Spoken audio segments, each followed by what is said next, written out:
आने देते। कोई अमीर आ जाए तो तुरंत यही सिक्योरिटी वाले, यही कोई नेता अभिनेता आ जाए तुरंत उनको वीआईपी करके आगे बैठा देंगे, सुरक्षा कर देंगे। दीनहीन कोई दिन भर से धूप में खड़ा रहे, पैदल चलकर आए कि हम बागेश्वर धाम की कथा में जा रहे हैं, भैया उसको पंडाल में तक बैठने को नहीं मिलता है। विचित्र स्थिति। क्यों? क्योंकि गरीब का कोई नहीं होता है। हम दुनिया की नहीं अपनी खुद की बता रहे हैं। लोग हमसे कहते, हमारे सेवादार हमसे कहते, आप इतना क्यों थकते, आप इतनी रातों भर क्यों जगते, आप सबको क्यों मिलते। अब इन्हें हम क्या बताएं। हमें पता है कि जब हमने अपनी जिंदगी में गरीबी भोगी तब कोई साथ नहीं देता था, और हमारे पास लोग आशा लेकर आते हैं और हम उन्हें भभूति भी ना दे पाए, उन बेचारों के दिल पर क्या गुजरी। वो प्रभाव में, चमत्कार में, और बड़ी भीड़ देख करके वो बोलेंगे तो कुछ नहीं, पर उनका दिल क्या बोलेगा। भैया हमें हनुमान जी ने सिद्धि या चमत्कार अमीरों में के या एसी में बैठे लोगों के पर्चा बनाने के लिए नहीं दी है, उनके लिए दी है जिनका कोई नहीं है, पैदल चलकर आते हैं, किराया उधार उठा करके आते हैं। पर सच बतावे, हम तो अपनी आंखों से देखते, गरीब का तो केवल भैया कृष्ण होता है। अमीरों के तो बेटा बेटी को लाखों के गिफ्ट दिए जाते, गरीब की बेटी की शादी में तो लोग जाने में भी कतराते। बड़ा विचित्र जमाना है, बड़ा उल्टा जमाना है। हम जितने भी यहाँ प्रियजन बैठे हैं, आप लोग हमारे परिवार के सदस्य जैसे हो। भैया हम कथा कभी भी आपको श्रोता मानकर नहीं सुनाते, हम उतने वक्ता भी नहीं है, उतना हमें ज्ञान भी नहीं है, हमारी पढ़ाई लिखाई भी उतनी नहीं है। हम तो बस जो हनुमान जी का प्रसाद है, जो हमें गुरु जी से मिला, पर आप लोगों को हम शिक्षा देने के लिए हम ये बताना चाह रहे, मेरे पागलों, दुनिया में जिसका कोई नहीं होता उसका भगवान होता है, उसका प्रत्यक्ष प्रमाण हम स्वयं हैं, कोई दूसरा नहीं, उसका प्रत्यक्ष प्रमाण हम स्वयं हैं। हमने अपनी जिंदगी में 8 और 9 वर्ष की अवस्था में खूब भोगा।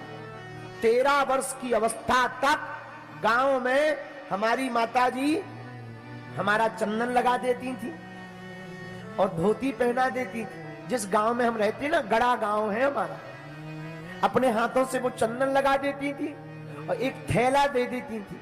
हमारे पिताजी कुछ करते नहीं थे, जाओ गांव से कुछ मांग लाओ।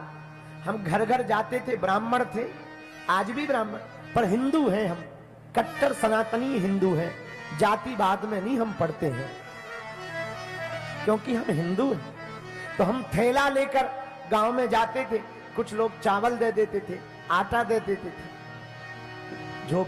झोपड़ी में रहते थे, एक कच्चा घर था, उसी में रह करके उनको भोजन, तीनों लोग, हमसे छोटी एक बहन थी, बहन से छोटा एक भाई था, तीनों लोग रहते थे। भैया उस वक्त का हमें आज भी याद है, हम भूलते नहीं है। आप सुनकर आश्चर्यचकित होंगे, जितने युवान बच्चे, युवान भाई, युवान बहनें बैठी हैं, हम हाथ जोड़कर भैया प्रार्थना करेंगे, कभी अपने बीते हुए कल को मत भूलना। चाहे जितने महान बन जाना, चाहे जितने बड़े बन जाना, बीते कल को मत भूलना भैया। हमें आज भी याद है, जब घर पर कुछ नहीं होता था, माताजी कहती थी, बेटा तुम घर से मुस्कुराते हुए निकला करो। सच बता रहे, 3-3 दिन तक भोजन नहीं होता था, चावल की रोटी खाते थे। और हमको वृंदावन जाना था भागवत कथा पढ़ने, बच्चे ही थे छोटे से, तो वृंदावन जाना था भागवत सीखने। 2000 रुपया किराया हमें पिताजी को लगना था। 20 मकानों में गए थे हम मांगने, 1 रुपया भी उधार नहीं दिया था। क्यों? क्योंकि ये गरीब है, चुका नहीं पाएगा। 100 रुपया उधार नहीं दिए थे। 2000 तो छोड़ो, 3-4 दिन तक भूखे प्यासे जिनके पास हम मांगने जाते थे वो हमारे ही सामने रोटी खा देते थे और हम बैठे रहते थे कि अब रोटी खा लेंगे तो सुनेंगे, शायद अब दे देंगे।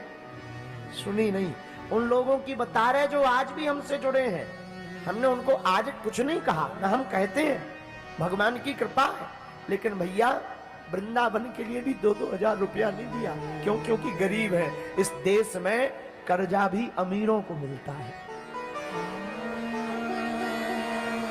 गरीबों को नहीं मिलता। कर्ज भी अमीरों को दिया जाता है। हमारी माताजी, हम एक एकांत में बिना लाइट का मकान रहता था, उसी में जीवन जीते थे।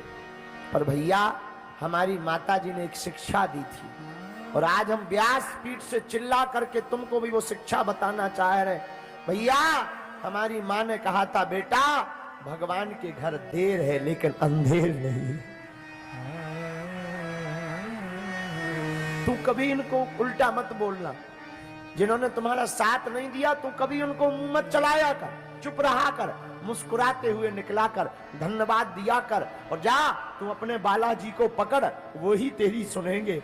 गुरु के चरण पकड़े और बालाजी के चरण पकड़े भैया, उन्होंने आज हमें बोलने लायक बना दिया। हम हाथ जोड़कर प्रार्थना करना चाहते आप लोगों से, भैया गरीबों का कोई नहीं होता, लेकिन तुम परमात्मा के चरण पकड़ लो, एकदम तुम्हारी जिंदगी में भी चार अद्भुत ना हो जाए तो क्या है ना, पर उनके चरण पकड़े रहना, उन्हें छोड़ना नहीं। और जितने अमीर यहाँ बैठे, हमने अपनी बहन की शादी में भोगा, हमने भोजन में भोगा। भैया हमारे जीवन में जब भी 2 रुपया चढ़ता है, हम इन सेवादारों को तो नहीं लगता, लेकिन हमारे पास जब भी 2 रुपया या 50 रुपया कोई चढ़ा जाता, हम सुरक्षित रख लेते। क्यों? कम से कम एक व्यक्ति का भंडारा बागेश्वर धाम पर हो जाएगा।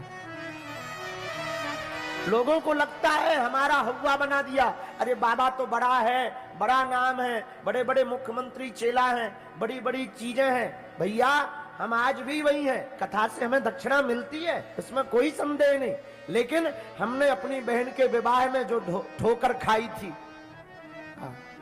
हम बाहर खड़े थे, छोटा सा मकान था। जब बहन की शादी हुई तो नाम लिखने वाला जो पहले दीवार पे लेखन होता था, शुभ लाभ लिखते थे, कन्या का नाम और वर का नाम लिखते थे, उसने 250 रुपया मंगाए थे।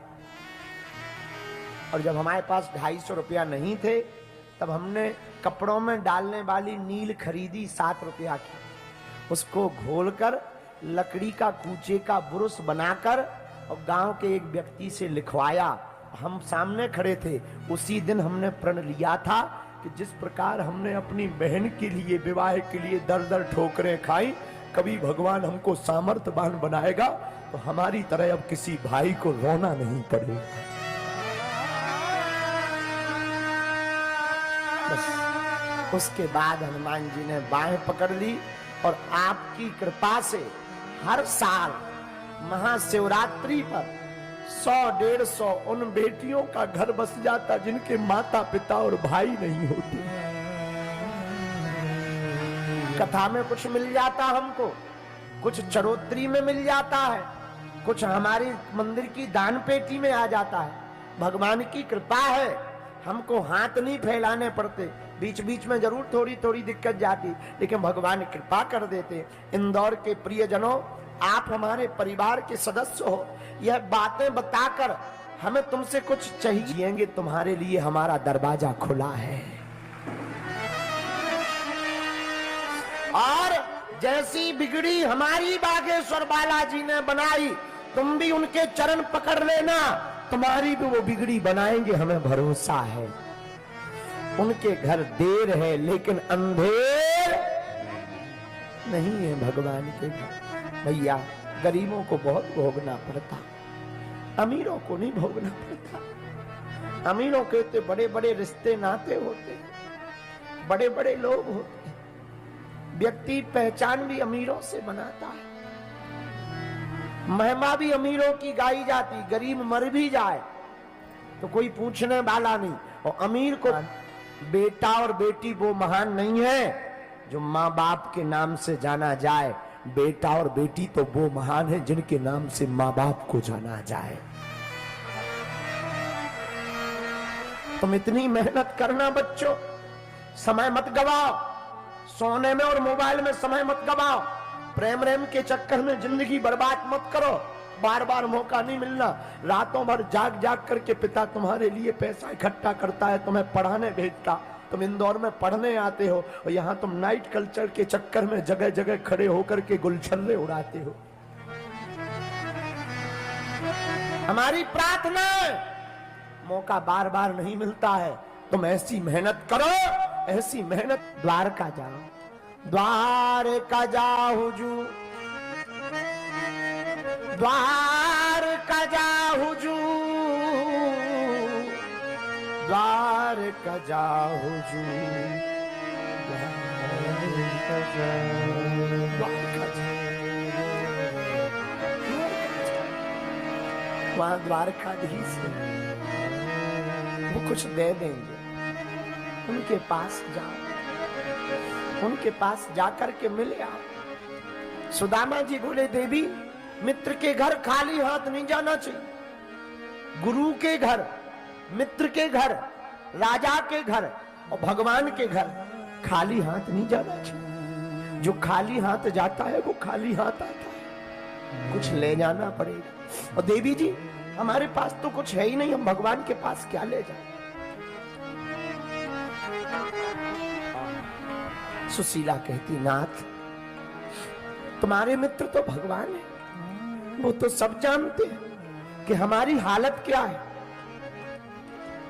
हाँ, पर एक बात बोले, इंदौर के पागलों, भगवान के पास ले जाने के लिए कुछ ना हो ना, तब भी तुम परेशान मत होना, अपने आंखों के आंसू ही भगवान के चरणों में चढ़ा कर आ जाना। पुष्प को चढ़ा कर आ जाना, फूल को चढ़ा कर आ जाना, अपने मन को ही भगवान के चरणों में चढ़ा कर आ जाना। इससे बड़ी कोई वस्तु नहीं है। सुदामा की पत्नी सुशीला ने कुछ घरों से चावल उधार मांगे, अपनी के साड़ी के पल्लू को फाड़ दिया। पुरानी साड़ी थी, तुरंत फट गए, सड़ी हुई थी, बांध दिया, ले जाओ। जा तो रहे हो, भगवान से हमारी प्रार्थना कर देना। क्या? एक मास दुई पाख में दो एकादशी हो, सो प्रभु दीन दयाल ने नित्य प्रतिदिन ही मोह। एक महीने में 2 एकादशी होती हैं, लेकिन अपने भगवान से कह देना कि हमारे घर तो रोज एकादशी है, रोज एकादशी। बच्चों को झूठ बोल बोल करके पानी पिला देती, तुलसी दल खिला देती, बेटा आज एकादशी है, कल खा लेना। कल फिर कुछ नहीं मिलता तो फिर जल पिला देती। बच्चे सूख गए। बच्चों को गरीब के माता पिता ही जानते हैं कि त्योहारों पर उनके दिल में क्या गुजरती है। जब दूसरों के बच्चे पटाखे फोड़ते, तरह तरह का पकवान खाते, मेला में जाते, गरीब का तो बच्चा, माता पिता जानते हैं कि वो अपने बच्चों को कैसे बचा के रखते। जवाब नहीं दे पाते, उत्तर नहीं दे पाते।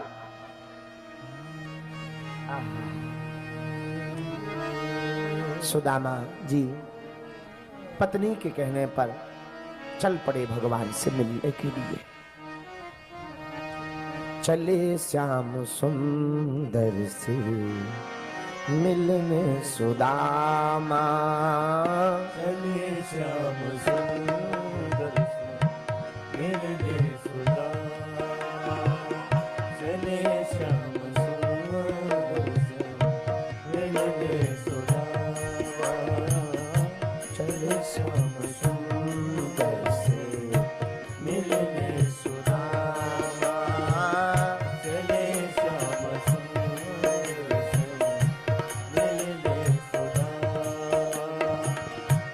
गाते चले मन में हरे कृष्ण राम, गाते चले मन में हरे कृष्ण राम। जितने लोग यहाँ तीनों पंडालों में बैठे हैं, तुम भी चलो द्वारकाधीश से मिलने। आओ, हम तुम भी अपनी जिंदगी के दिन बदल लेते हैं। दोनों हाथ उठा के गाओ, चले श्याम सुंदर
पहुंच गए। सबको कथा पता ही है। द्वारपालों ने रोक दिया, कहां जा रहे हो? हमें अपने मित्र कन्हैया से मिलना है। द्वारपाल बोले तुम मित्र लग तो नहीं रहे। सुदामा बोले पूछ लो, हमारा नाम बता देना, कहना दीन सुदामा आया है। द्वारपाल अंदर गए। क्या बात है? महाराज कुछ भी नहीं, आपका कोई मित्र बता रहा है और हालत उसकी बेहाल है। कैसी? शीश पगाना जगा तन में प्रभु जाने को आही बसे के ही ग्रामा। धोती फटी सी लटी दोपती और पाए उपायन की नहीं सामा। द्वार खड़ा दुज दुर्बल एका, चकी सौ वसुधा अभिरामा। पूछत दीन दयाल को धाम बतावत आपनो नाम सुनामा। पूछत दीन दयाल को धाम बतावत आपनो नाम सुनामा। और जहां द्वारपाल ने कहा अपना नाम सुदामा बता रहे, तो सुनते ही दौड़े चले आए मोहन। लगाया गले से सुदामा को मोहन हो, लगाया गले से सुदामा को मोहन। हाँ, सुनते ही दौड़े चले आए मोहन।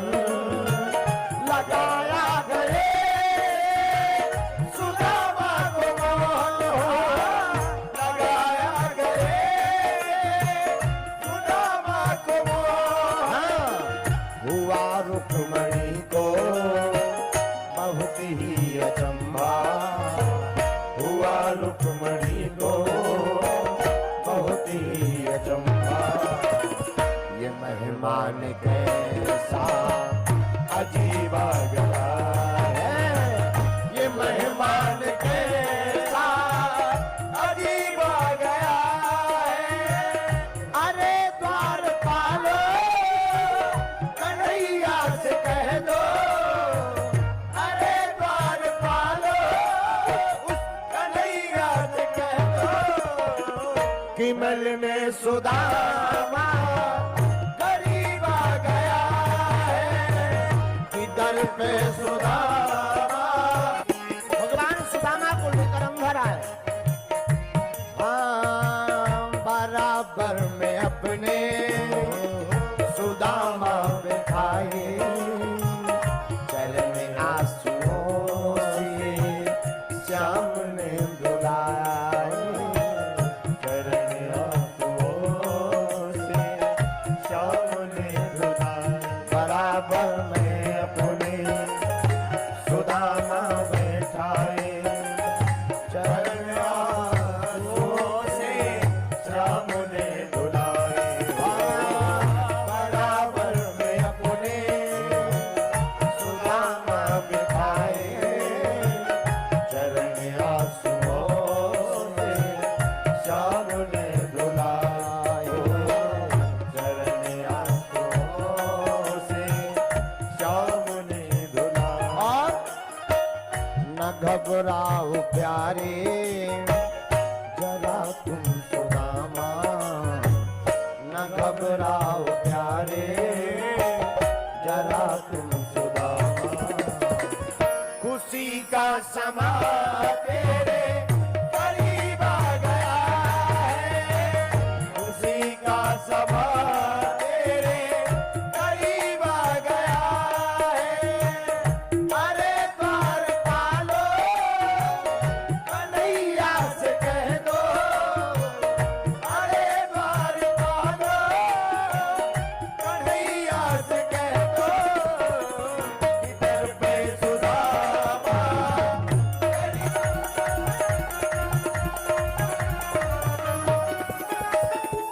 इधर पे सुदामा करीब आ गया है। इधर पे सुदामा करीब आ गया है। इधर पे सुदामा करीब आ गया है। इधर पे सुदामा करीब आ भगवान की 5 मिनट और बैठ जाओ। सुदामा जी को गले लगाया, चरणों से आंसुओं को धुलाया, चरणों को धुला करके स्नान करवाया, भोजन करवाया। लेकिन आज बड़ी दुर्दशा हो गई। क्या? आज 56 भोग रखे हैं तो सुदामा जी को भूख नहीं लगी। अब तो मन ही मन भूख को गाली देने लगे। अरे भूख, तू भी बड़ी बाबरी है। जब भोजन नहीं था तब तू सता रही थी, अब भोजन है तो तू आ नहीं रही। और ऐसा होता ही है, जब भोजन होते हैं तब भूख नहीं होती है, जब भोजन नहीं होते तब बढ़िया पनीर की याद आती है कि वही पनीर होता, आहा, सब्जी होती, आहा, क्या कहना, दाल चावल होते, आहा, फिर वो देखो क्या बात है। तो मन है बड़ा विचित्र है, ये भूख भी खतरनाक। मन ही मन सुदामा जी भूख को गाली देते। आगे भगवान अपने अंतापुर में सुदामा जी को लिटाते, चरणों को दबाते। चरणों को दबाते दबाते भगवान ने पूछा, अरे सुदामा जी, बचपन से ही तुम तो महात्माओं जैसे रहे, अक्खर फक्कर रहे, शादी वादी भाई के ऐसे ही घूम रहे अकेले। सुदामा जी शर्मा गए। नहीं नहीं शर्माओ ना भाई, ये शादी। सुदामा जी इशारा करके बोले, हाँ हुई है। आहा, भाभी जी कैसी हैं? बढ़िया है। अच्छा लाला, तू भी तो बड़ा बचपन से नटखट रहा, चंचल रहा, चतुर रहा, तेरी शादी वादी भाई के अबे ऐसे ही राजा बनो घूम रहो है। द्वारकाधीश बोले, भैया शादी भाई के नहीं भाई, प्रमाण पत्र देख लो, हम प्रणाम करवाएं दे रहे, आशीर्वाद दे दो। हाँ ठीक है, लाओ बुलाओ। इशारा करो भगवान ने, सबको बुलाओ। 16,108 देवियों की लंबी लाइन लग गई। रुक्मणी जी आई, सुदामा जी को प्रणाम किया, आशीर्वाद दिया। सुदामा जी ने, दीर्घायु हो, सौभाग्यवती भवा, धनवती भवा, पुत्रवती भवा। सत्यभामा जी आई, सौभाग्यवती भवा, धनवती भवा, पुत्रवती भवा। इशारा करके सुदामा जी बोले, दो दो। भगवान द्वारकाधीश बोले, अभी तो पिक्चर शुरू हुई है। सुदामा जी ने सोचा, राजा है, कितनी होगी, 4-5 राजाओं की होती है, कोई दिक्कत नहीं, बुलाओ। तीसरी आई, सौभाग्यवती भवा, धनवती भवा, पुत्रवती भवा। और सौभाग्यवती भवा, धनवती भवा, पुत्रवती भवा, सौभाग्यवती भवा, धनवती भवा, पुत्र। 100-150 को आशीर्वाद दे पाए और सांस फूल गई। सुदामा जी बोले, भैया जी बता, ये तेरी हैं कि पूरे मोहल्ला की बुला नहीं देंगे? सुदामा जी धीरे, भगवान द्वारकाधीश धीरे से बोले, अपनी है। अच्छा। सुदामा जी ने सोची कितनी होगी, 400-500 ही तो होगी, आने दो। सौभाग्यवती भवा, धनवती भवा, सौभाग्यवती भवा, धनवती भवा, सौभाग्यवती भवा, धनवती भवा। हाँ पी भर गई। बोले, भैया जी बताते हैं, जिंदगी भर शादी कर तो रहो का, और कुछ काम धाम ना करे तेने? भगवान बोले, महाराज अब जा चक्कर में मत पड़ो, हमारी लड़ाई मत करवाना, और भी बाकी रह गई। और देख रहे तो लंबी लाइन घूंघट की लगी जा रही है। सुदामा जी बोले, भैया अब तो आफत है, चलो 1000-2000 होंगी, आने दो। सौभाग्यवती भवा, धनवती भवा, पुत्रवती भवा। अब तो सौभाग्यवती गायब, धनवती गायब, पुत्रवती गायब, भवा भवा भवा भवा भवा भवा भवा भवा भवा।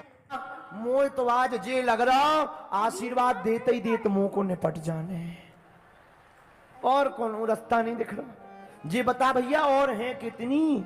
भगवान बोले, गिनती में ना पड़ो, बाकी रह गई, गले पड़ेंगी हमारे, आशीर्वाद नहीं दिलवाएंगे। सुदामा जी बोले, भैया इतनी ताकत तो तेऊ में है, एक काम कर, सबके बदले में तू आशीर्वाद ले ले, फिर बाद में बांटत रहिए, मोरी बस की ना है भैया। द्वारकाधीश बोले, जी बढ़िया है।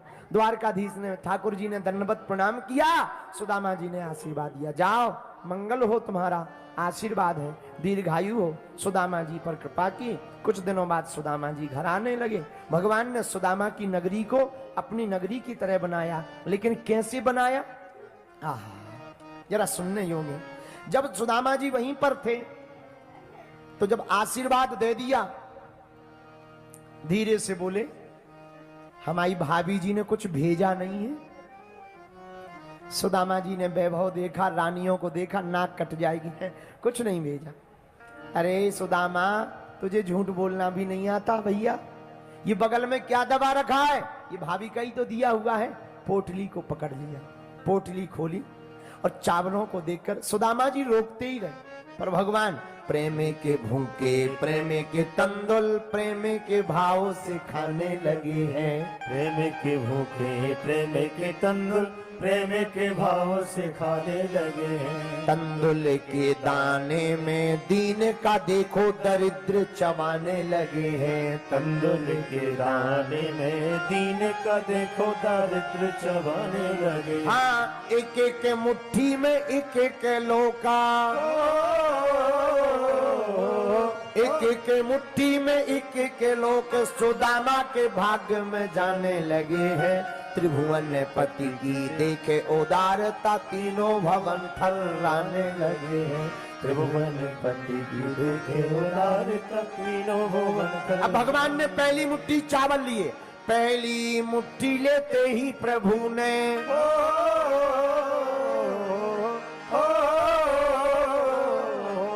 पहली मुट्ठी लेते ही प्रभु ने स्वर्ग सुदामा के नाम किया है। दूसरी मुट्ठी में पृथ्वी लोक का वैभव विप्र को सौंप दिया है। दूसरी मुट्ठी में पृथ्वी लोक का वैभव विप्र को सौंप दिया। और तीसरी मुट्ठी में देने लगे जो